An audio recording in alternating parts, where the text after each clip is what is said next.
Assalamualaikum warahmatullahi wabarakatuh. Perkenalkan, nama saya Ben Alimansyah dari kelas 12 PS3. Di sini saya akan memaparkan bagaimana peraturan pertandingan bulu tangkis dan peraturan permainan bulu tangkis. Yaitu yang pertama dari definisi bulu tangkis. Bulu tangkis adalah suatu permainan dengan cara menangkis pergerakan dari shuttlecock menggunakan raket. Permainan ini dimainkan oleh dua orang untuk permainan tunggal atau 4 orang untuk dua pasangan permainan, yaitu ganda putra laki-laki dengan laki-laki, ganda putri yaitu perempuan dengan perempuan, dan ganda campuran yaitu laki-laki dan dengan perempuan. Lalu tujuan dari permainan bulu tangkis ini sendiri yaitu mengumpulkan poin hingga mencapai 21 poin. Jika imbang maka akan dilanjutkan hingga terjadi selisih 2 poin. Permainan bulu tangkis ini biasanya dimainkan 3 babak. Apabila salah satunya sudah menang dalam 2 babak awal, maka permainan dinyatakan selesai. Lalu peralatan yang ada di dalam permainan bulu tangkis yaitu yang pertama raket yang termasuk dengan senar raket, lalu yang kedua shuttlecock, yang ketiga sepatu, yang keempat pakaian set bulu tangkis, dan yang kelima adalah pembatas jaring atau disebut juga net. Lalu peraturan permainan bulu tangkis yaitu dengan peraturan luas lapangan bulu tangkis yaitu yang berukuran 13,40 meter kali 6,10 meter. Tinggi tiang net adalah 1,55 meter. Tinggi net adalah 1,52 meter.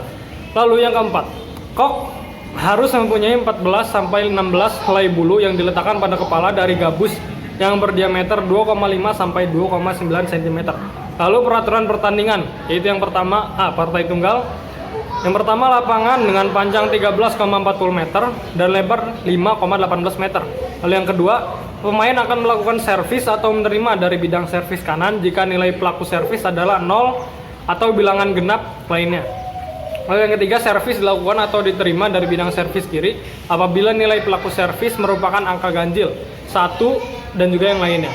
Lalu yang keempat, setiap kali sebuah angka dibuat, kedua pemain akan mengubah bidang servis di mana masing-masing pemain itu berdiri. Lalu B, partai ganda dan campuran. Yang pertama, ukuran luas lapangan dengan panjang 13,40 meter dan lebar 6,10 meter. Yang kedua, pemain di bidang servis kanan akan memulai pukulan ke arah lawannya yang berdiri secara diagonal di hadapannya. Lalu yang ketiga, pukulan servis pertama dilakukan oleh pihak yang berada di sisi dalam lapangan, lalu bola di sisi dalam lapangan dari bidang servis kanan. Lalu keempat, bola servis diterima oleh pemain yang berdiri secara diagonal dan berhadapan dengan pemain pelaku servis. Yang kelima, apabila bola servis diterima oleh pemain yang tidak berdiri secara diagonal dengan pelaku servis, maka tim pelaku servis mendapatkan 1 angka atau 1 poin. Lalu penentuan awal permainan yaitu ditentukan dengan cara menggunakan metode lempar koin yang dilakukan oleh wasit. Ujian ini bertujuan untuk menentukan pemain mana yang harus melakukan servis terlebih dahulu.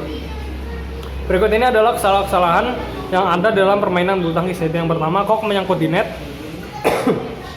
Lalu yang kedua, raket menyentuh net saat memukul kok. Yang ketiga, saat melakukan pukulan, raket melewati net dan masuk ke daerah lawan. Yang keempat, kok sudah dipukul tetapi jatuh di area sendiri atau tidak melewati batas jaring atau net. Yang kelima, saat menerima servis, pemain sudah bergerak terlebih dahulu sebelum kok berhasil dipukul. Yang keenam, saat melakukan atau menerima servis, pemain menginjak garis batas lapangan. Yang ketujuh, kok jatuh di luar lapangan atau meluncur melewati bawah net, bukan melewati atas net. Lalu yang ke-8, kok dipukul 2 kali baik oleh 1 ataupun maupun 2 pemain dalam satu tim. Lalu yang ke-8, pemain sengaja mengulur-ulur waktu pertandingan. Dan yang ke-9, pemain secara sengaja melakukan hal yang mengganggu tim lawan sehingga mengurangi fokus tim lawan dalam melakukan permainan. Sekian presentasi mengenai peraturan pertandingan dan peraturan permainan bulu tangkis dari saya. Kurang lebihnya mohon maaf. Wassalamualaikum warahmatullahi wabarakatuh.